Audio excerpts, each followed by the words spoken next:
എടാ അപ്പുമോനെ, നിനക്ക് നാളെ മത്സരമുള്ളതല്ലേ? ആ പാട്ടൊന്ന് പാടി നോക്കിക്കേ. ഇപ്പൊ നല്ലപോലെ പ്രാക്ടീസ് ചെയ്താൽ നാളെ ഒരു ബുദ്ധിമുട്ടും കൂടാതെ പാടാൻ പറ്റും. അതുകൊണ്ട് ഈ പറയുന്നു. ഇവിടെ ഇരുന്ന് പാടിയാ മതി ആന്റി, അതോ നിലത്തിരിക്കണോ? നീ ആ നിലത്തേക്ക് ഇരുന്ന് പാടിക്കോ. സോഫയിലും കസേരയിലും ഒക്കെ ഇരുന്ന് പാടുന്നേക്കാളും നല്ലത് അതായിരിക്കും. ഓക്കെ ആന്റി, ഞാനിപ്പോ പാടാം. Ready, 1 2 3 start.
വീട്ടിലേക്ക് പോവാൻ തന്നെ മടിയാവുന്നു. വീട്ടിലെ ഷെഹാനി ഉണ്ടല്ലോ, അവളെ കാണുമ്പോൾ തന്നെ മൂഡ് പോവും. എൻ്റെ ആങ്ങളൊക്കെയാണെങ്കിലോ എന്നോട് ഒരു തരി സ്നേഹമില്ല.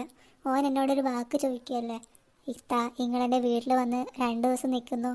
ഓൻ്റെ വീട്ടിലേക്ക് ഓൻ വിളിക്കാതെ ഞാൻ എങ്ങനെ പോവുക? വേറെ എവിടെയും പോകാനും ഇല്ല. എൻ്റെ ഒരു കാര്യം.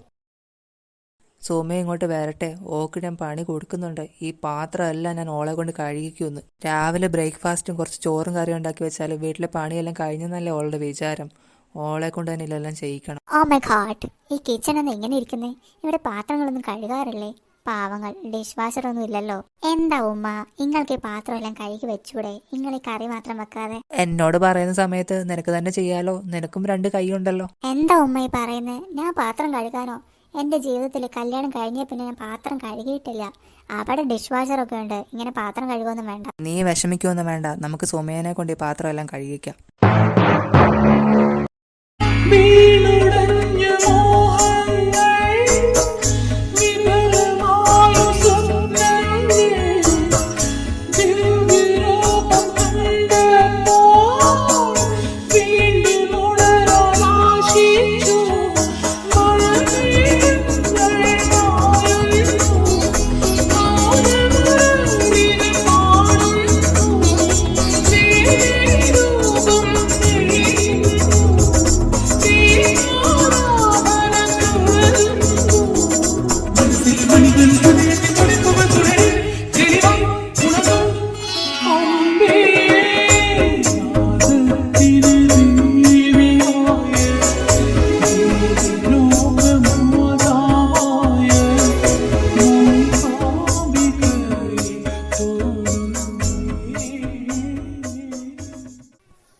എൻ്റെ അപ്പുമോനെ, നിന്നെ ഞാൻ ഒരുപാട് ഉപദ്രവിച്ചിട്ടുണ്ട്.